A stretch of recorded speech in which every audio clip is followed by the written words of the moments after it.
The Key to the Bones. Jack Harper, a 32-year-old architect from Boston, had always loved peace and solitude. That's why he bought an old house in the small town of Riverstone, Massachusetts. The house stood on the outskirts of the town, next to a forest, and many locals avoided it. Rumor had it that the previous owners had left in a hurry, leaving behind their belongings and furniture, as if fleeing something. Jack didn't believe the rumors. For him, it was simply a profitable investment: spacious rooms, a huge basement, a garden. But from his first days in the house, he began to feel a strange tension in the air.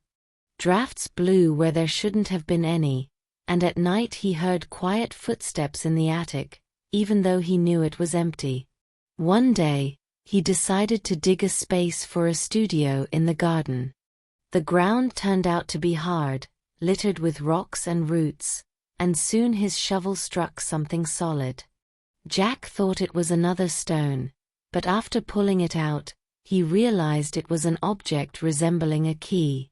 He froze.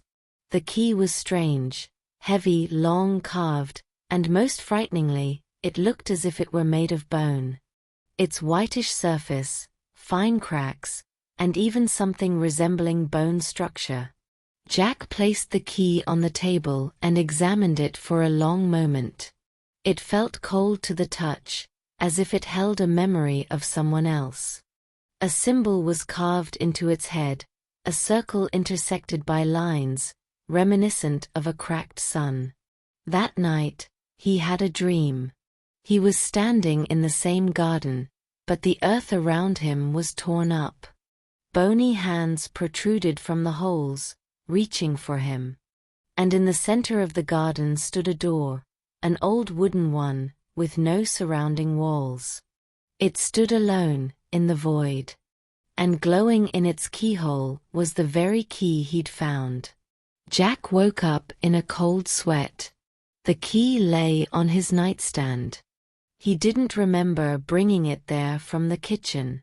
The next day, he went into town to inquire about the house. At the library, the local librarian, Mrs. Rowan, turned pale as soon as she heard his address. "Did you find something in the garden?" she asked. Jack hesitated, but nodded. "They say there was a preacher named Isaac Crow who lived there in the 19th century. He performed strange rituals. People disappeared, and they called him the Bone Collector. Rumor had it he created keys, from the bones of those he sacrificed. These keys opened." She paused and quickly glanced around, as if afraid she'd been overheard. Doors that shouldn't exist.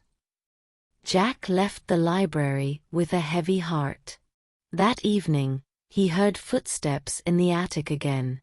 But now they were joined by a soft scraping sound, as if someone were running a key across metal.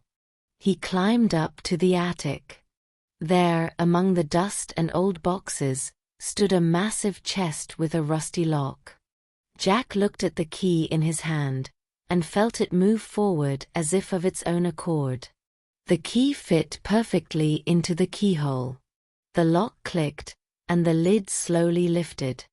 Inside lay old notebooks, yellowed sheets, and another object. A small wooden door, no more than 30 inches high, carved with the same symbol as the key. But this door was no toy, it exuded something alive. And when Jack touched its surface, he heard a whisper. Quiet, barely audible, but undeniably human. "Open up." Jack sat before the chest, clutching the key. The whisper from the small wooden door grew insistent. It came not from outside, but from within, as if someone was breathing behind it. "Open the door for us. You hold the key." He recoiled, but curiosity prevailed. Jack inserted the bone key into the door's tiny lock. There was a soft click, and the air inside the attic seemed to change. The darkness around him grew denser, the ceiling seemed to recede. The door opened slightly, revealing not a void but a corridor, narrow, receding into darkness. The corridor led inside, to a place where no geometry of the house could contain it. His heart was pounding, but Jack stepped in. The corridor stretched on forever. The walls were made of old stone, damp, covered in dark stains. It seemed to descend ever deeper into the earth. Whispers accompanied him, echoing, "He's come, finally." At the end of the corridor, he emerged into a hall. It was a subterranean chamber, like a chapel. Dozens of figures stood in a circle, not living, but not dead either.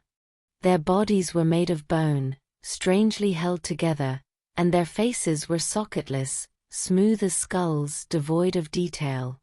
In the center of the hall rose a stone pedestal, and on it, a huge lock, embedded in a slab.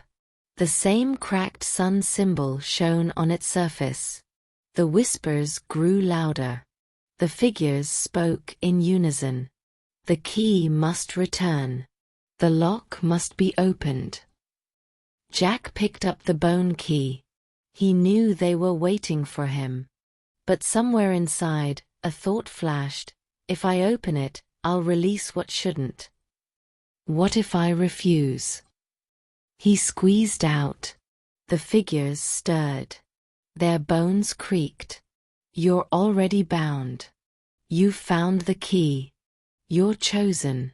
There's no refusal. They moved toward him, slowly but inexorably. Jack had no choice. He inserted the key into the lock. There was a rumble, and the ground trembled. The lock began to open, as if it weren't a mechanism, but living flesh. A thick, black fog poured out of the crack. It rose to the ceiling, thickened, and silhouettes began to emerge. Faces, familiar and alien, distorted with pain. They screamed. Hundreds of voices at once. Jack fell to his knees, clutching his ears. But the screams were ringing inside his head. "You freed us," they said. "Now we are free. But you are ours too." The fog moved toward him. The bone figures fell, disintegrating, as if they'd fulfilled their purpose. Everything around them began to crumble. Jack rushed back down the hallway. A darkness filled with voices pursued him. He crashed through a wooden door and tumbled back into the attic. The door slammed shut, the key falling from the lock and shattering into pieces. Silence. Jack lay on the floor, barely breathing. The attic was an ordinary attic again. But deep down he knew, what he had freed wasn't behind the door. It was already in the world. He went downstairs. In the garden, the rain drizzled softly and calmly. But in every drop, he heard the echo of a whisper. And when he looked at his reflection in the window, his eyes momentarily became empty, white, like those of the figures in the hall. He understood. The key was gone, but the bone door would now forever be within him.